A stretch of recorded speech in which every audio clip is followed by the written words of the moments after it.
right, ladies and gentlemen, hello and welcome. You are listening to Honest to God on AM 1160, The Quest, Atlanta's Catholic radio. This is episode number 108 of Honest to God. That's right. Which is interesting because this is not a joke. We got an email recently that says that we are the 108th most popular Christian podcast in Australia. That's right. A whole Moving continent. Up. 108. Baby. Proud of that. Super pumped for it. We got a great episode today with a lot of people who are returning, so we're going to get to our fun facts here in a minute. But first, we're going to open, as we do all things, in prayer. Maggie, do you mind leading us? Sure. In the name of the Father, Son, Holy Spirit. Amen. Lord, please help us to be open to your intercession during this time that we're all together and speak from the heart. In your mother's name, Hail Mary, full of grace, the Lord is with thee. Blessed art thou among women, and blessed is the fruit of thy womb, Jesus. Holy Mary, Mother of God, pray for us sinners, now and at the hour of our death. Amen. Father, Son, and Holy Spirit. Amen. Great job, Maggie. Well done. She was put on the spot a little bit. But you killed it. All right, so today we got Julian, we got Maggie, we got Tessa, we got Nini. Everybody's been here before, as always. Producer Ben is rocking it back there. We got show notes Benny looking up more lawyer jokes over there to give you a hard time. It's exciting stuff. And let's get started. We got a good show today. We're going to be talking about emotional chastity. But first, one fun fact, starting with Julian. Let's rock and roll. Okay. I have been 400 miles away from the North Pole when I was in Greenland, the country, Greenland, and it was negative 50 degrees. Could you, if you had wanted to, and you didn't have to worry about like life systems continuing to work, could you have walked from there? Like, was it all frozen between you and the North Pole? It was frozen. They recommend a dog sled. They recommend you don't walk to the North. Okay. Right. Yeah. They definitely recommend not walking. You might die. That's super cool. Was that military stuff? It was military stuff, yes. I was there for a period of about 36 hours, which was just enough time to say I've been there. Some are there for a year, and there's a lot of, they struggle a lot, so they appreciated us being there to just kind of be a shining light for them. That's really awesome. Yeah, I like that a lot. That's Thank cool. you. Maggie? My fun fact is that I'm about 20 weeks pregnant with our third baby. Heck yeah, congratulations. And we find out, thank you, we find out today if it's a boy or girl. No way. Today? When you after this, you're after going to find out? Mm-hmm. That's awesome. Yeah, I'm so Congratulations. itching I to did know. not believe you. Yeah, Amazing. Oh, thank you so much. Yeah, And yeah, I feel good. you've so got a I'm boy thankful. and a girl right now. Yes, Is there any, are you rooting for one or the other?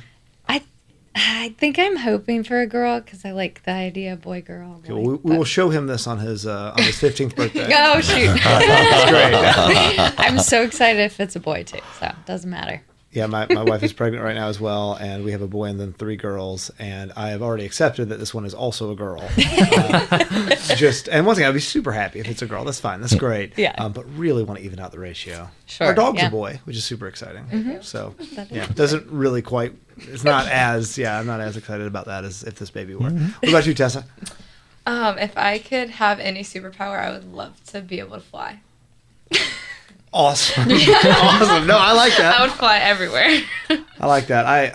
I could spend a whole episode just doing stupid superpowers. Like Ben and I talk about this a lot. I think we've talked about it on the show before too. Yeah, absolutely. I'm a big fan of talking about superpowers, but dumb superpowers in particular. And I'm not going to go down that rabbit hole because we'll waste 15 minutes. We will. So let's move.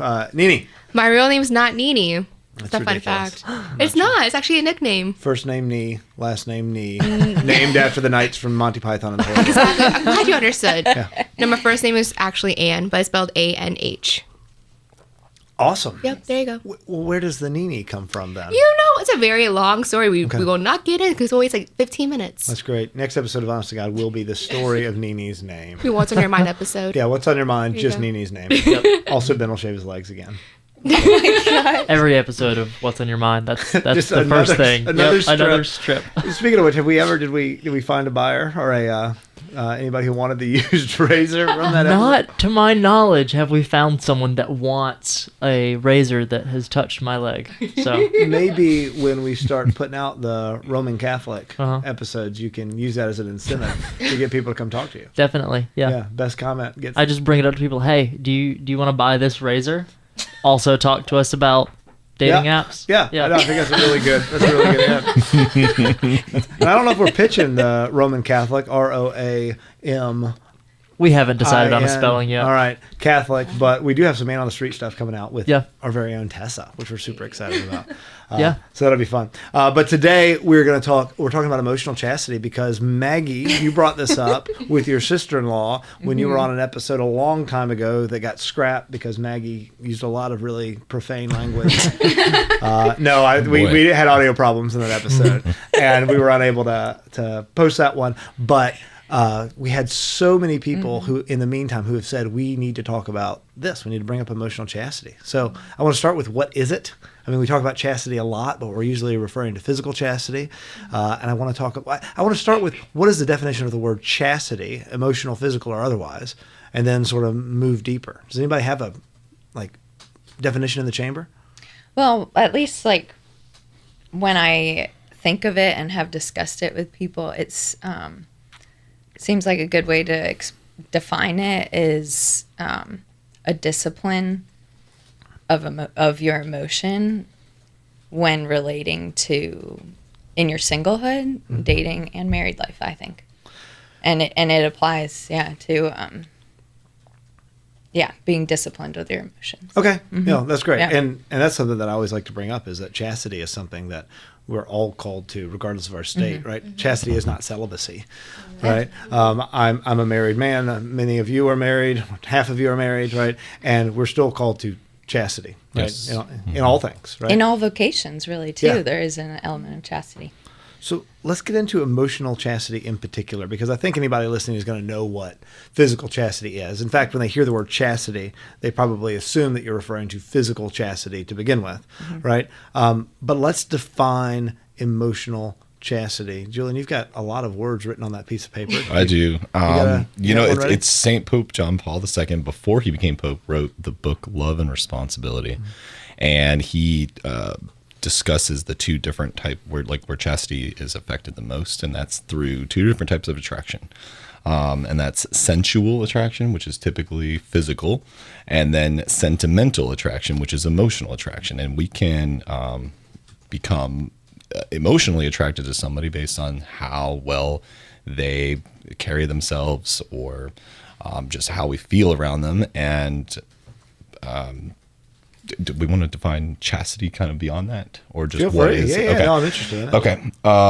And so he gets into as you talked about, the discipline of the emotions, or the discipline of the mind, and the need for purity of emotions. And why that's important is because purity of your emotions develops into authentic emotional love, which you can then offer to your spouse or whatever vocation that you end up entering into. And Love and Responsibility is a great book, and I really want to dissect it a lot, but this is not what this episode's totally about. But so sentimental emotional attraction is different than sensual, but still related in the need for chastity itself. And sentimental attraction, and this is honestly a question, I'm not sure, I would assume does not necessarily apply to romantic relationships. No, but it can, and he does kind of get into, you can daydream about marrying somebody, or you can write, Mrs. Aaron Samuels in your note. Mean Girls joke, but Gotcha. Okay, sure. but you can kind of get into where you're lacking presence, and that's I think most people can think it's just an innocent, I'm just thinking about our marriage, whatever, but you're lacking presence, and that's where the need for chastity is important. That you want to be present always, that's where the discipline comes in. And so leaving that chaste emotional life can affect your ability to be present, and then develops into an immature emotional state.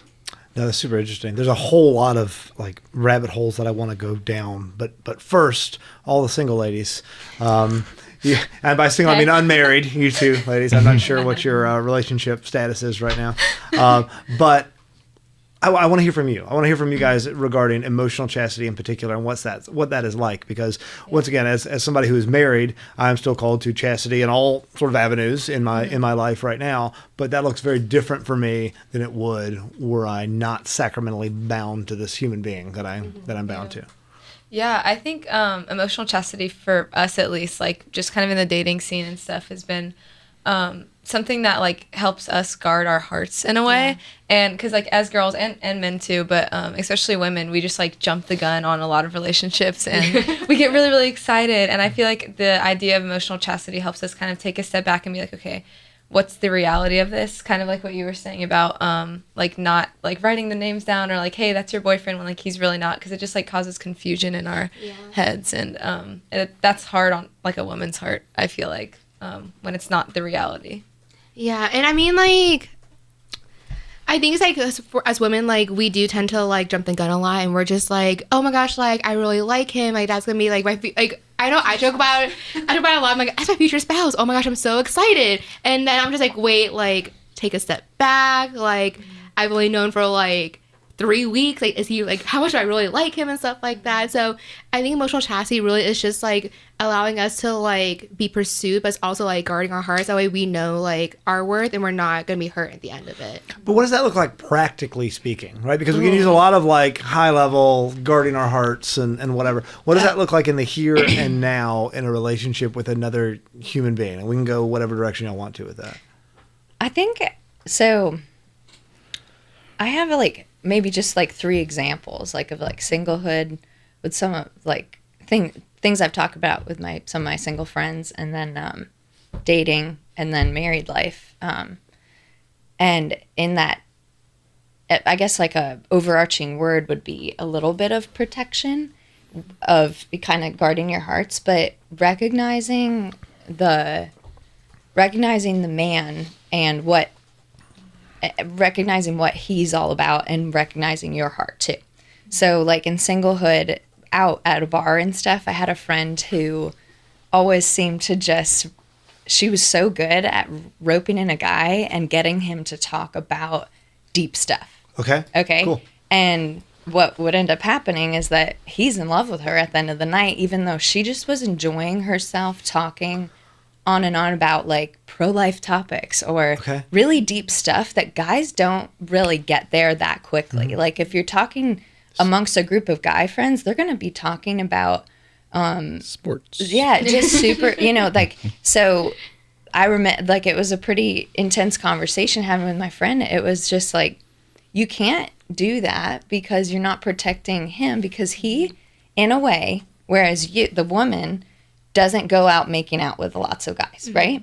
The guy can do that, and it doesn't mean as much when he kisses a girl as it means to a girl when she kisses a guy. So it's like when she has those deep conversations with whoever in the bar, she may as well he shared so much of his heart that was as if he made out with her. Mm-hmm. But to her, it was like so easy for a woman to do that because we go emotionally really quickly. So protecting him. For him, it was probably a lot more. More intense. Yeah. Than if That's what I mean. It was as if he made thing. out with her. Right. To her. I see. You know? Something like that. I don't know. Yeah.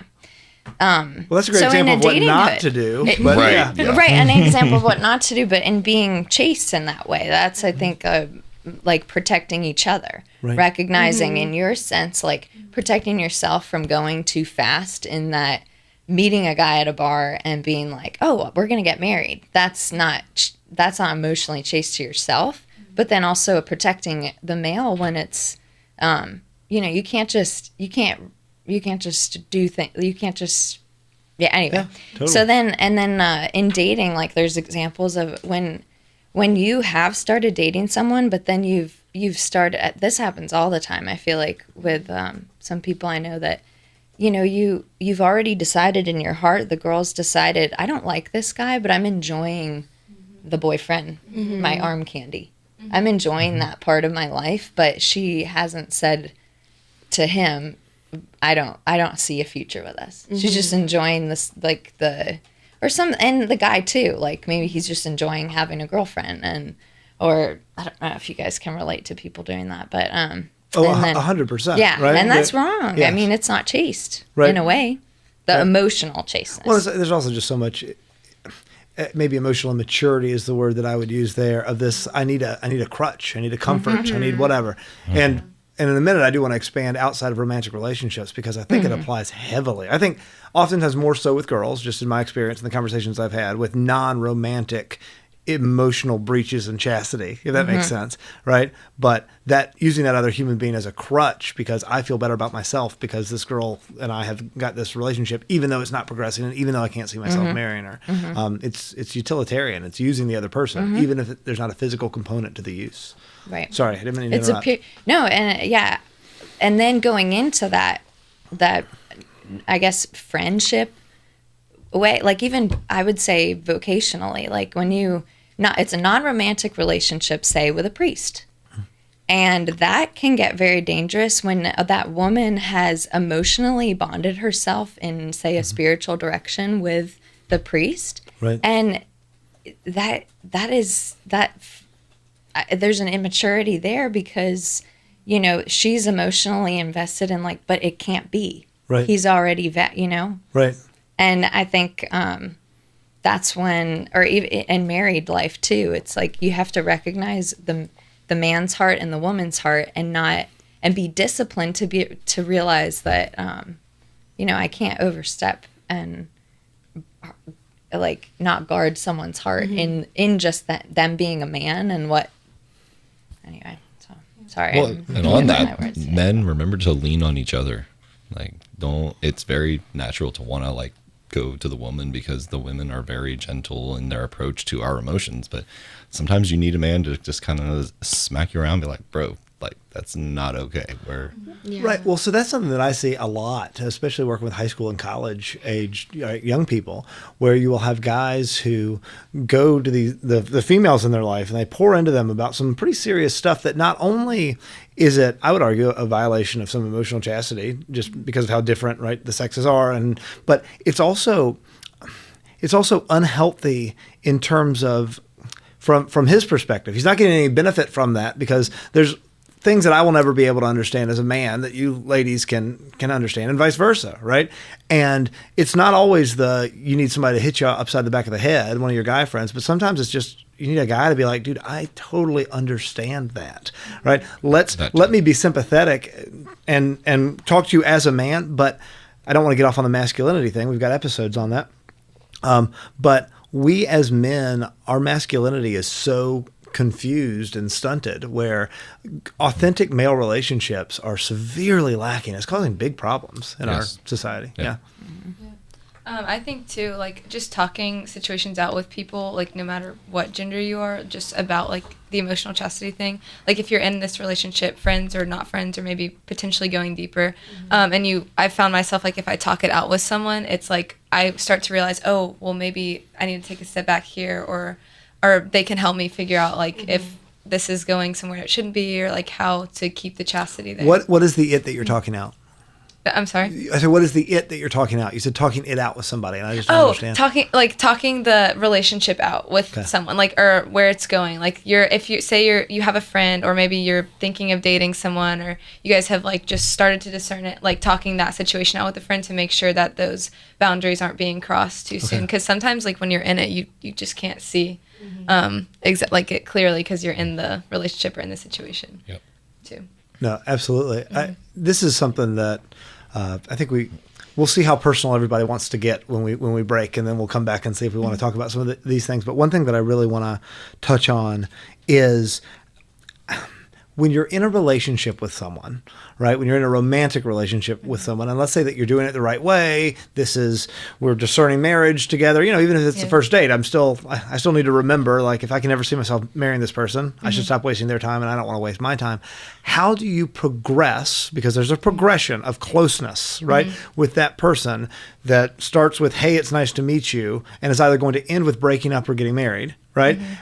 Any romantic relationship, how does it progress from, hey, it's nice to meet you, to standing at an altar together? How do you do a healthy progression there, right? Because there is a healthy progression. You do need to grow into a deeper relationship with this person before you get married. How do you do that? How do you discern what, when, where, why? Yeah. I don't know the answer. That's kind of prayer. And What?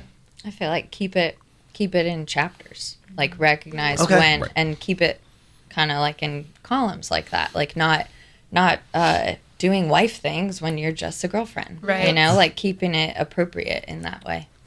Let's get more practical, though. What are wife things? Oh, like cooking dinner and making I knew a friend of mine who was making every single meal for the week for her boyfriend. Oh.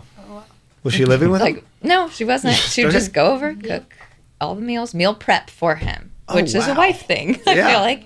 And then in a way, it goes. I don't know. I think you're saying. I think saying goodbye to when you've both said like, okay, I love this person. We both love each other, and we are gonna get married. So then, how are we preparing for marriage? And then, but keeping that like we're not married yet. Like those sorts of things. Okay. Yeah, I think going back to like what is a wife thing and what's not a wife thing. I feel like just in the dating things, that is probably like a green go for like dating. Would be like hang out in groups potentially and like doing stuff together with friends, like going on double dates. Maybe staying away from. Yes, alone time is needed to like get to know the people, but maybe limiting that time, especially in the early stages of dating, because I feel like you really get to know a person when they're around their friends too. Yeah. Right. And you can just, and of course there's times where you need to dive deeper and have these conversations kind of to progress the relationship. But yeah, just kind of keeping it. Well, the thing with the groups and the meeting in public places and things, right? That we always hear that as advice from a physical chastity standpoint, which That it is. too, It's yeah. great advice from a physical chastity standpoint, but also from an emotional chastity standpoint. You're right. If we're out in a group, right, I'm going to be a lot more cognizant of how I'm acting because that Right. longing for closeness with another human being is good and is natural and great, and we want that, right? Whether we're talking about physical closeness and our sexuality, or we're talking about emotional closeness, right? As we're discerning whether or not we want to be sacramentally bound to this person until the day Right. that we die, right? That's a really good thing. I want to make it really clear that I'm not here like promoting arranged marriages, like just meet somebody and don't have any deepness of a relationship until then. We just have to do it. I love the word chapters. I think that was a really good. That made a lot of sense in my head, at least. We've talked a lot about it from the female perspective, Julian. Yeah. It's different for guys. Much and different. You and Ben and I will now share all of our knowledge on that. I'm roping Ben into this one too. Cool. But seriously, what do you think? What do you think in terms of our role in emotional chastity? I'm yet to know of a guy who needs to be told that he should stop cooking all the dinners for his girlfriend, right? So what does that look like from our perspective? Maybe part of it could be, it's been a long time since I was not married. I got married like 12 years ago. So let me try and So we should just ask Ben then. Yeah, we should ask Ben. He's been married for a long time. From a marriage perspective, though, emotional chastity is recognizing that our testosterone can rise when our buttons are pushed and anger can come out. Sure. And I know that can affect anybody. That's not exclusive to men. But any stretch of the imagination. But it's absolutely something that I think is dealt with more by men. Right. Yeah. And our tempers can be quite alarming and scary. So that's I think from a marriage perspective, our tempers plays right into our emotional chastity. I think that's a great way to like kind of step into the married life of how working on purity and working on this emotional chastity while in the dating, like we work so hard at it, and then it enters into marriage when you realize, oh, I can't, as a woman, I can't dump all this emotion, like so many different topics on my husband right when he gets home from work. I literally had that. My wife and I had a conversation yesterday. Yeah. So I have like I've noticed that, like that was maybe, I don't know, a month ago or something. I was like, oh, I can't say 5 things to him. I can say 1 thing. Right. Or I need to let him, unwind with whatever he needs to do and whatever. It's being pure and innocent and honest to his being, the male being, right. and recognize his type of emotions and hormones are different than mine. Right. Mm-hmm. I was teaching a theology of the body class yesterday, and it was our first male-female breakout session. So about I don't know, 75% of our classes are co-ed. And then sometimes I'll take the girls and somebody else, I know female will take the guys or vice versa, right? And I always do the flip-flop because I think it's really great when you have the guys hearing from an adult woman who's giving her perspective. We always do like a man talking to the boys, but it's really good to have a woman talking to the boys and a man talking to the girls sometimes. And one thing that we kept coming up about just sort of masculinity that I think plays into this whole thing is the idea of controlling emotions in particular, and how the standard is different for guys and girls, and that's okay and that's good. We're talking about it in the married life, right? If we have a death in the family or something and my wife needs to just like go and be somewhere and cry, that is totally acceptable and a really good thing. And that's not saying that I'm not allowed to cry, right? That's not saying that I'm not allowed to be upset, right? But but I'm called to a higher level of emotional restraint, especially in front of my children, because of my masculinity. And that's not saying that girls are weak or infantilized or anything, but it's saying that there's differences there. And I think in regards to emotional chastity, right, we as men, I'm sure this is true for women too to an extent, but we as men are called to control emotions in a deeper way, to, once again, I keep going back to this word, not make the woman the crutch in the relationship. Right. And that can it doesn't mean you don't get to lean on your spouse or even your girlfriend, but the level of which your emotional well-being is dependent on them changes dramatically as the relationship deepens. Oh, yeah. No, but I do want to talk about, we said off air a minute ago that I wanted to get into some personal stories, because a lot of this, at least from what I'm hearing, it's kind of high level. Like, Julian, you were quoting Thomas Aquinas to us off air a second ago. We're going to get to that in a minute. But we use all of these words and we talk about all these ideals. But I think the nitty gritty of it is a lot more relatable and understandable, because we have all been there, right? And that level of maturity. And when I say maturity, I'm not saying that you're immature if you're in your 30s and still dealing with these things, but I'm saying that or at least not immature meaning like infantilized, right? But that, making sure that we are rightly ordered in this regard is super difficult, because we all bear this unfortunate burden of being human beings, right? And these fallen creatures with concupiscence. So I wanted to open up a little bit to stories of success or failure in regards to emotional chastity. Anybody want to kick us off? Yeah, I actually have a failure one. Great. This is probably me too. Like all mine are failures. All of them, yeah. All mine are too. No, this was probably the first moment I actually realized how important emotional chastity really is, because I was talking to this guy and I wasn't sure if I even really saw this going anywhere, but I think I just kind of went into straight flirting, just because I'm me and hey, how are you, you know what I mean? But I didn't really think it through at first, and then this guy ended up really liking me, and I had to go back and be hey, this probably isn't going to work out. After it was a couple weeks of kind of dragging him along, and it was not intentional at all. It was just oh, this happened, and now I need to have a conversation about it. And that was a wake up call to me, because it was oh, this is uncomfortable, not fair to him. But yeah, so that was a complete fail on Tessa's end of things. No, absolutely. My early relationships in high school and even early college and stuff, it's just literally one after the other stories of meet a girl, fall madly in love with the girl, say I love you 1,000 times to the girl, and then envision myself marrying her and thinking about all of that, because I had a pretty checkered experience in high school and throughout a little bit of college, where I was not respecting myself. I was not respecting other people, but I was lying to myself, and I compensated by saying, no, but I love them, right? I love them. We're in love, right? And I wasn't necessarily verbalizing it that intensely out loud, but I was allowing my brain to go there on a regular basis, and it ended up relationships end, right? And it was horrible. I've actually written a number of letters to different girls saying I am so sorry that I was not, I thought I was a man, and I was not acting like one at all. And I'm really sorry for how I disrespected you and myself and how I treated you. I won't get more specific, but there's a lot of them. I can relate to that a lot too. Before, because Pat, my husband, is, once we started dating, that was kind of it. We didn't date anyone else after that.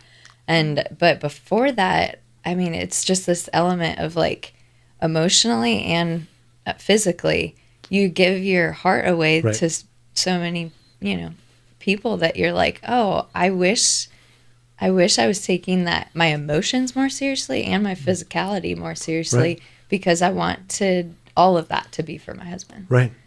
So, and just being present with yourself and being honest to yourself, like, it matters, and all your efforts are so worth it once you have found the one that you want to give all of that to. Yeah, 100%. I think it all comes back to this big hole that we have in our hearts as human beings that we're trying desperately to fill with something, right? And not to be cliche, but it's cliche for a reason, right? To quote St. Augustine again for like the 18,000th time on the show, the same quote, right? Our hearts are restless until they rest in Christ, right? And we have to be confident and know who we are and understand. And it's so hard because of all these stupid chemicals in our brain that make us feel all these things and want all these things that, once again, are good, but they're good when they're properly ordered. So you might have a success story. Do you have anything that's not depressing? Yeah. I mean, it's like success because like now he's one of my really good friends, and so like two of my friends like set us up and everything, and we went on a few dates. But instead of like me falling head over heels, like I was still getting to know him. But like while we were like getting to know each other, we also like heart checks, and so like I think what clicked with me was like he straight up said, I don't get very comfortable very easily, and so I feel very comfortable. I'm opening and being vulnerable with you. I'm like, wow. I'm like, I really need to take a step back and like make sure, like, do I like him? Do I not like him? Like, do I think we're better off as friends? And so I think with us, like, while we were like pursuing each other, we also did a lot of heart checks, but also like I wasn't out talking to other guys while like I was talking to him at the same time. It was more just like, I'm focusing on you, and he was like, well, I'm just talking to you. But I think that like we had a real good boundary with each other to where like we did like bi-monthly heart checks. You keep using the word heart check. What does that mean? It's kind of just like checking in to see like, okay, where are you at? Like, how are you feeling with this? Like, I told him how like I was feeling and what I was wanting. He was like, well, I'm not there yet. And so we'll kind of have those conversations, kind of like make sure like we're on the same page. That way like wait, I don't hurt him, he doesn't hurt me.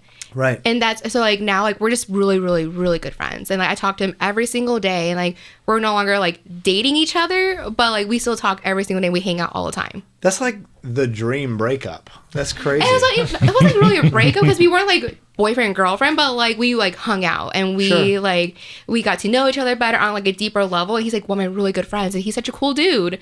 And like we're talking about all these sports, like we're going to a gladiator game soon and all this stuff. So I'm just like, he's a really cool dude. And like I think that was the best way to like end a dating thing, because like he's just like one of my really good friends.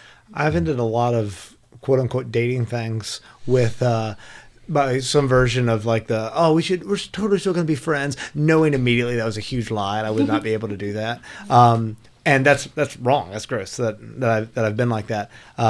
Jason Everett has got a great line about how he wanted to be able to like attend the wedding of the girls that he dated, right? To be able to shake their husband's hand and look them in the eye, and there to be like a level of comfort with that, because they dated the girl dated him, sure, but these boundaries weren't crossed in regards to physical and emotional chastity, and so I can feel good about it and feel really good about the fact that relationship happened. You know, Yeah. I was gonna just share like another kind of like I guess success story. I don't know, but I feel like something that me and my current boyfriend do right now, just like because of course we're dating, and we've kind of like acknowledge that like, okay, we're dating for marriage, but we don't like, I mean, it's important to talk about things of that nature. I don't think like the chapters thing in chapters, right? But we remind each other like that God's grace can only work in the present moment, taking it like day by day, and like just like day by day, like we're taking this like day by day. And I feel like that kind of helps with like the whole not jumping into like anything too soon, or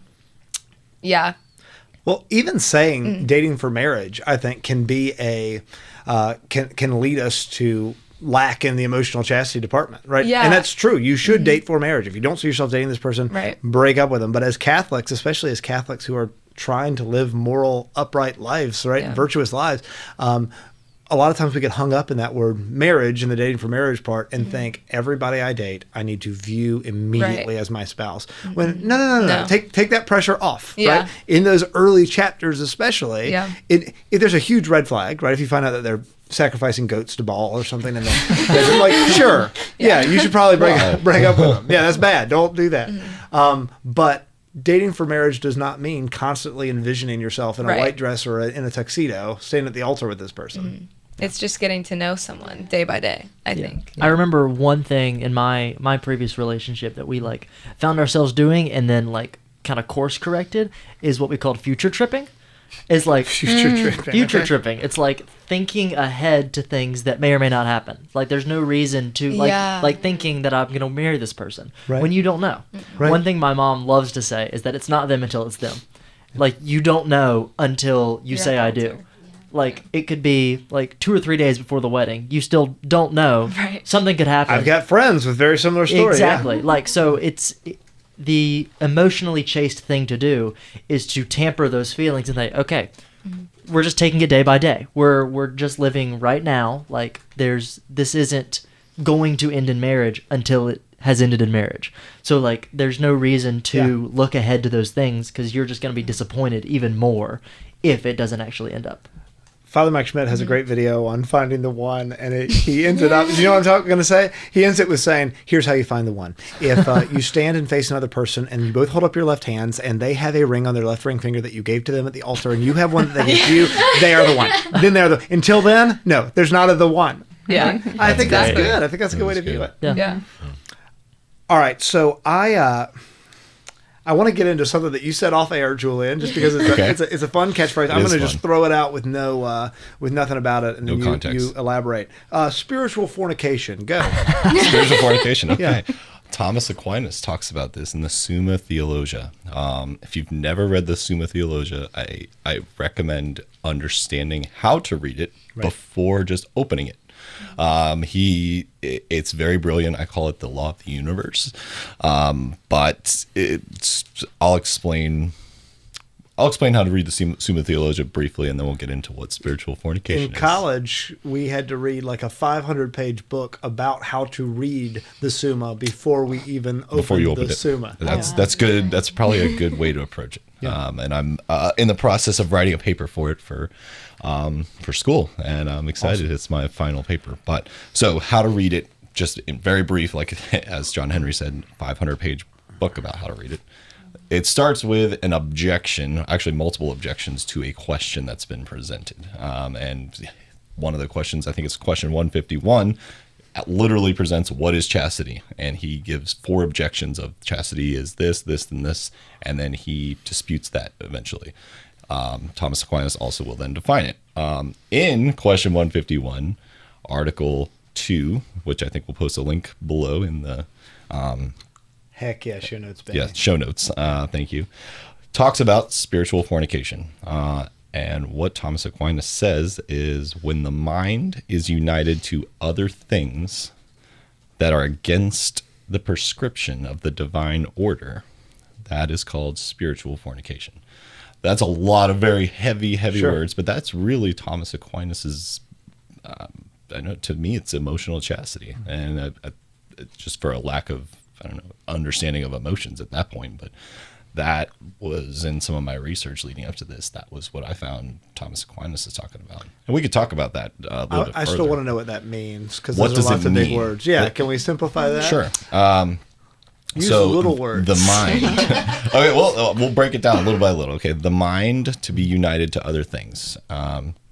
We can just use alcohol. Okay. We'll start with alcohol. I think he even discusses alcohol. So if you're thinking about when is my next drink going to be? When, I'm hungover. Let me have a drink to try and curb this hangover. Alcohol is not a bad thing in and of itself, but the attachment to it, because it is not God, it is not the divine order, is then to be called essentially spiritual fornication, because you are attaching your spirit to that thing. And we can do that to others. We can do that to in a physical way. We can do that in an emotional way. And that's kind of, I think, the first instance of discussing emotional chastity from Thomas Aquinas. No, that's huge. It makes a lot of sense. Did I break that down? No, I thought Yeah, it was really I good. thought that made me think of kind of what a lot of us have just in the second segment talked about is just presence, and I think just 2 examples like how we can attach ourselves in the dating time, we can attach ourselves to those future tripping type things you're talking about. And then that doesn't allow us to be present to what does God want me to do in this dating chapter with my boyfriend. And then when my example most recently with my husband of just wanting to dump all that stuff on him right when he gets home from work before he has time to unwind, fishing videos or hunting videos or even just change his clothes. You know, I'm ready to give him all of that, but maybe stepping back to I feel like I'm my mind is united to wanting to do that, but yet I'm not being present with maybe giving some of those things to God and working through it just in my own heart. Is it really that important, you know, to bother my husband with all of the things that he had a stressful day? Like, he doesn't need that extra thing. So just to be present with myself and the way God might be working in my heart to be like, no, give that to me. Right. Rather. Yeah. And to follow. We want to be Superman. We actually want you to dump everything on us, but at the end of the day, we actually can't always handle it. We're And human. we'll just kind of listen, and then we'll snap, and we won't even know why we've snapped. And honestly, we're just trying to be Superman and fail every time. I like that. No, almost every time. No, you're totally right, though. I mean, when you think about the relationship between husband and wife, right? And you talk about that's my primary vocation is to my spouse. That being said, what I'm ultimately called to do above that is salvation, right? And you can absolutely have a beautiful, wonderful relationship with your spouse and still not be, but you're still called not to be utterly dependent on them for all things. Our identity is ultimately rooted in God. It is a beautiful, wonderful thing to be tied up and bound to this human being who you are for this plane of existence, right? Until one of you dies. That's right. But you can almost overemphasize that. My wife read A Severe Mercy not too long ago. Love that book. And so we had a big conversation, and it kind of hurt my feelings. I was like, no, I want, like, it's me. I want it's me. I was like, but it's not. It's God, right? And that's, we are ultimately not rooted in one another as much as I kind of want to be, right? But I understand that that's disordered. I'm desperately in love with my wife, and I think that I struggle with that in a big way. With because I mean, my conversion, all these wonderful things happened because of this beautiful, woman who's now at home, currently sick because she's pregnant with my 5th child. And Go Angie. I know, she's amazing. And there's a goodness in that, but I have to, at least as a movement of the will, recognize that no, it's actually God. That is who I'm ultimately called to be with for forever in eternity. It's not fun. I love you, babe, if you're listening to this one. Big fan. We've talked about this in relationships. We've talked about our emotional chastity in relationships. We've talked about emotional chastity in marriage. Let's talk about emotional chastity in non-romantic relationships, because I think that is a big one. And I don't want to speak out of turn here, but I think that is a problem that I see it most predominantly with female relationships. And I think that there's actually some problems leading to why I don't see it in male relationships. Like, I feel like, once again, we talked earlier about how male relationships have been so weakened, it seems like, in the last 100 years. But I would love to talk about emotional chastity in regards to friendship and what that looks like and how we do that well. So I've got one. Have you ever seen the show 30 Rock? Yeah. There's an episode in 30 Rock where there's like a trauma dump circle that happens, where that's one thing that's where trauma dumping, if you are not familiar, is where you just lay out all your issues onto someone, and it's really, really cathartic to just say all the things that are like clouding and like basically like confession, but to your friends, and just like So I was thinking confession. Yeah, exactly. It's just dumping all of the things that are hurting you right now onto another person, and it makes you feel great. But there's an episode of 30 Rock where one character, Kenneth, just kind of starts listening to another character's problems, and it becomes basically like she ends up like laying down on a couch and he's in a chair with a notepad, and it ends up being therapy, right. is what it is. But then he's not emotionally like stable enough to deal with all the stuff that she's dumping onto him, so he end up having more issues, right? Because he's listening to all her problems, and then he has to go to another character who starts having more problems. So like, just not, I guess, trauma dumping on your friends, or not like just putting all of your issues onto another person, because we're all just people, and sometimes we can't handle each other's crap. Yeah, totally. I think that it can come down to friendships or relationships of utility, where Right. I view you as existing, and this isn't a conscious thought, but I view you as existing as this guy whose job it is for me to just dump into Right. because then I feel better. Isn't that great? Yeah. Right? And even if it's mutual, I mean, that's not to say don't share your problems with your friends, but Right. it is to say that you can't make your friends a tool by which you are solving you're working out your own issues at the expense of viewing them as a human being. I don't know if I'm articulating that. No, yeah, No, that makes yeah. total sense. Something I remember I learned, a big phrase in college that stuck with me was vulnerability shouldn't happen without proper community. Okay. Because then vulnerability with community, without the community, a proper community that can receive that vulnerableness, if without it, you brew a lot of heartache and hurt for yourself. Right. Yeah. Because you've just shared so much of your heart, and no one was there to properly receive it, because we're human. We can't be able to do what God needs to do for us. And during that time, if we turn kind of what you were just saying about resting in the Lord, it's like he wants to do something at that moment. You're ready to be vulnerable. How does he want you to grow and Right. stuff like that? Well, oftentimes it's just a matter of qualification, right? Yeah. I'm not qualified to hear all of Nini's problems. If Nini were to decide she was just going to dump them all on me, she's not. I appreciate that. You're welcome. But thanks. But I'm not qualified to do it. But let's say that I were poorly formed, and I'm sure I am to a degree, but in my own conscience, or I have a totally different understanding of morality. I see this a lot of times with teenagers and with college students who are sharing problems for the sake of sharing them, and they're getting the world's worst advice I've ever heard in my entire life from other people. Right? It's awful. It's terrible. And that's an issue. But also with states in life and things like this, I've had many young women who have come to me over the years and shared problems, and I've ended the conversation with, okay, so I need you to go find a woman to talk to about this. Like, I appreciate it. I don't want you to go, no more details. Thank you. That's just, I can't, I'm not only am I not qualified, this is not appropriate for you to be doing this with me. And we want to share. And, personally, you want to help these people. There is something not even necessarily from a gossipy standpoint, but where we want to hear other people's problems and try to help. There's some altruism there that I think is good. There's also probably some, I don't know, sinful comparing some, I don't know what exactly it is. But we can't just allow ourselves to be the person who's dumped on because we like it. I think that's an issue. Any other thoughts on that, especially with non-romantic relationships? Yeah. So I think kind of like bouncing off like the whole, like when you say like friendships like in utilities, I think that like one of my like examples, like I had a really good friend and we were like best friends, and we had kind of like falling out and everything, and we were trying to build back our friendship. And instead of like building it, like hanging, like, hey, let's grab lunch, let's catch up, she would only call me whenever she had issues going on. Yeah. And me just being like I want to be there for you because like I love you, like we've been through a lot together, so like let me be there for you anyway. Like she would only call me whenever she had a problem.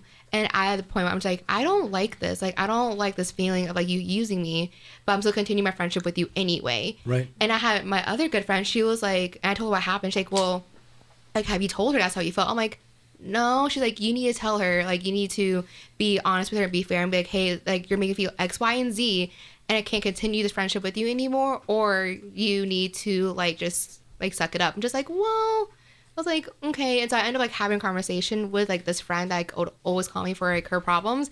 And she was like, I had no idea that's how you felt. I'm like, well, I'm communicating with you now. So like something needs to change, or like I can't be friends with you anymore. So like things have changed now. She doesn't call me as often with her problems. Right. So I hope she's okay. But Right. it's like, it's a crappy feeling because like you want to be there for your friends, but like you also don't want to be used. Yeah. As like just that trauma dump and everything. Right. But I do think it ultimately comes back to everything we said. It ultimately comes back to having our identity rooted in what it should be rooted in, which is God. Which is right. God. Yeah. That's what it Yep. ultimately comes back to with all of this stuff, be it chastity and in any context, in any sort of a relationship. Last question on this, and then we'll get to some popsicle sticks or some cards or something. Why don't we, and by we I mean as a society, have this conversation with people, right? With young people in particular, right? We have a lot of conversations with young people about about physical chastity, right? Varying degrees depending on the communities that you're in. But that's something that's super common. It's something that we think about. It's something that we, that as a parent, I worry about. But why don't we have the same emotional chastity kind of conversation with young people? We should. I plan on doing that with my kids when they get older. But why don't we as a society? Any thoughts? I think it comes down to almost the emotional maturity of our society in general, and it like how in like modern culture, modern society has almost gotten to the point where we don't care about other people anymore. We only care about how to make ourselves feel the best, right, and how we can like succeed. And it emotional chastity kind of comes from that want to help other people and to make sure you are centering yourself enough to be able to guide others closer to God. Interesting. Okay. And so like we as a society have fallen from that idea so much because people don't know how to be emotionally mature. Like they don't know how to tamper their emotions. It's either like all or nothing. Well, if you ask enough whys, once again, it gets back to God, right? Rooting Yeah. yourself in Him. Exactly. And we don't like that answer as a society in our secularized, modernistic society. Right. Not at all. Yep. Cool. Any other thoughts? Time for loaded questions, Junior. Everybody's favorite game. Because Ben just touched his, he's going to go first. Okay. You got to pick one. Let's go. I'm having to too read much these silence right on the now. radio, Ben. What is your favorite cartoon? Heck yeah. My favorite cartoon, I gotta say, is Avatar: The Last Airbender. Such a good show. Such a good show. I have watched the entire thing in one sitting. That's 3 seasons, about 20 episodes That's per weird, season. Ben. That's Yeah, a lot of it was. TV. I bought the box set on Blu-ray, and then me and my friends just sat in my basement for 2 days How long and did it watched. take you? It was 29 straight hours of Oh, that would make me watching sick. Avatar. I don't remember most of it. It's like a fever dream. It's mostly like us being hyped up on Mountain Dew and Sour gosh. Patch Kids How old were and you when frozen this pizza. happened? This was like 3 years ago. Great. Okay. It wasn't even that long ago. Okay. Yeah. Yeah, we're called to recreation. It's okay. Yeah. Uh-huh. Yeah. It was a good 2 days. Sounds- We had yeah, fun. We healthy. grew as people. Yeah, Sure. Good. Yeah. All right, Julian, what you got? I'm gonna go with why would someone pick on you? Oh, okay. I apparently have a face that invites just picking on me, and I take it as a point of just showing love. I mean, there's a million ways that we show love to each other, and that's a way that I don't hate when somebody shows love to me. I appreciate it, and we just pick, and it's very fun. That's good. You've got a good attitude. My biggest pet peeve in the entire world is when people like are trying to give me a hard time, but we don't have that relationship where you can give me a hard time. You know what I mean? Like, I've known you for a long time. Like, you can rib a little bit, and guys tend to do that to each other. yeah. And it's immature on my part. But there's a lot. I've had many men who've come up to me and like started to just kind of, give me a little ribbing, and my response is just like, "Who do you think you are?" And it's gross. They don't mean that at all. Like, I need to get over that. All right, Nini, we're jumping around. What job do you think you would be really good at? So I knew I was gonna joke like, I mean, good hairstylist, because Tess has been like wanting me to become a hairstylist for like the longest time. Nice. Does my hair. I do our hair. It looks great. Thank you. Yeah, great hair. I actually think I'd be really good at like, event planning. I love like planning stuff. I'm Sure. very organized. So like I planned our senior night for our life team last year. I didn't plan all of it, but I was like the organizer. I had a lot of fun. I think I'd be really good at that. That's awesome. All right, I dig it. Maggie. I'm between whom would I never trust and what's your favorite dessert? I love. I'm like, whom do I want to No, say? I'll pick for you. It's whom you would never trust, and it Yeah. has to be somebody in this room. Go. Oh, okay, cool. Oh, darn. I was boy. going to, okay. Least, yeah. Ooh. Least trustworthy. You have to give a reason. Yeah. Give a reason. You have to give. You have Oh to. my I'm gosh, sorry. I shouldn't have said Your it. reason can be their face. I think- you do Julius. I think- What did you mean? Well, I, it's I opened face. up the door with pick You know on what? I think I'm going to say Benny over there because he's just a little bit, unassuming and He hasn't said a I word. can't- If you're listening, Yeah, you no. don't even know if he exists. Is there even a guy over here? I don't know. I just don't know if I should trust him because of the way You look great now. Yeah, no, that's fair. That's fair. If you're watching, I could be staring into the void. There might not even be a Benny over there. I would trust you, though, hypothetical Benny, who may or may not be present. Okay. All right, Tessa. He made me say that. I'm sorry. I know, it was really mean.